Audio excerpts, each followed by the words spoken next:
Hello everyone, কেমন আছো তোমরা সবাই? আশা করি তোমরা সকলে খুব ভালো আছো। গুড মর্নিং সবাইকে।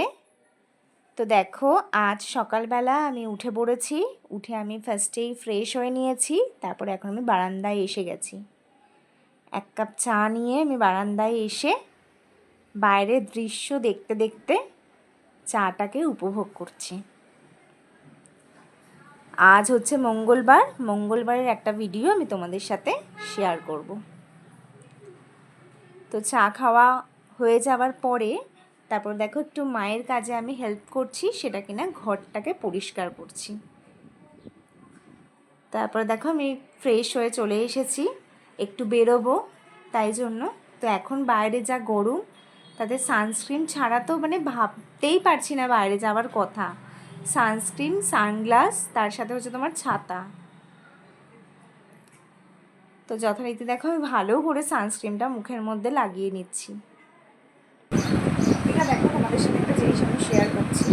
এটা হচ্ছে একটা মিস্ট, জানো তো, যেটা কিনা তুমি বডিতে আর হচ্ছে তুমি তোমার হেয়ারে দুটোতেই ইউজ করতে পারবে। এত সুন্দর একটা মাইল্ড স্মেল যে কী আর বলবো, আমার এটা খুব ভালো লাগে।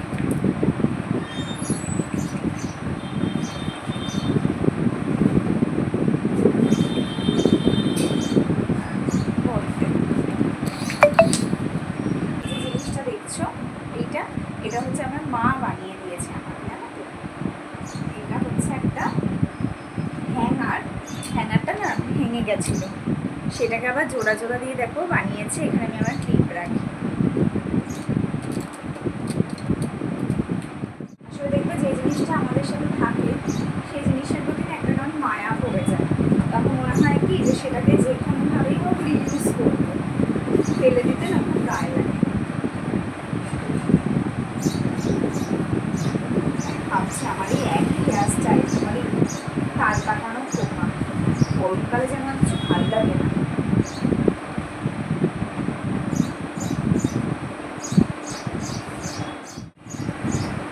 কানে ছোটো ছোটো দুটো ইয়াররিংস পরে নেবো।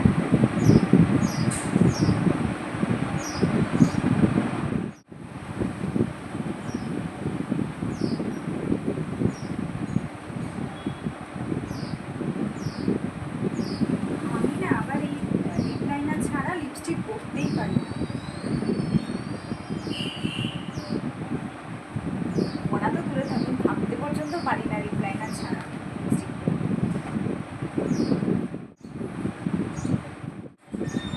এবার আমি নিয়ে নিলাম হচ্ছে ওড়না।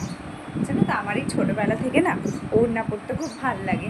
আমি যখন আগে ছোট ছিলাম তখন আমি গামছা দিয়ে ওড়না পরতাম। আচ্ছা, এখন আমি বসে গেছি ব্রেকফাস্ট করতে। আজকে আমি ব্রেকফাস্টে খাচ্ছি ব্রেড, আর তার সাথে খাচ্ছি ব্যানানা।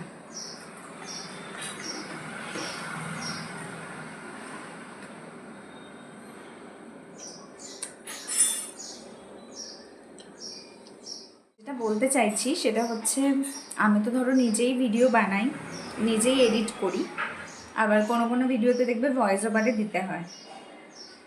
তো আমি আমার দিক থেকে যতটা দেওয়া সম্ভব আমি ততটাই দেওয়ার চেষ্টা করি।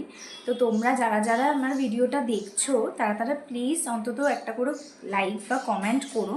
কারণ কি বলো তো, তোমাদের কমেন্ট আর লাইককে না আমরা অনেকটা মোটিভেট হই। তো চেষ্টা তো করি যে ভালো করে এডিট করে ভিডিওটা দেওয়ার, কিন্তু কি জানো তো, প্রথম তো সেই জন্য হয়তো অনেক ভুল ত্রুটি হয়। তো আশা করব যে তোমরা সেগুলো ক্ষমা করবে, কারণ দেখা যাক আর পরবর্তীকালে আরও বেস্ট কিভাবে তৈরি করা যায়। তো চলো, আজকে ভিডিওটা আমি এই অবধি রাখলাম, আর বেশি বাড়ালাম না। টাটা।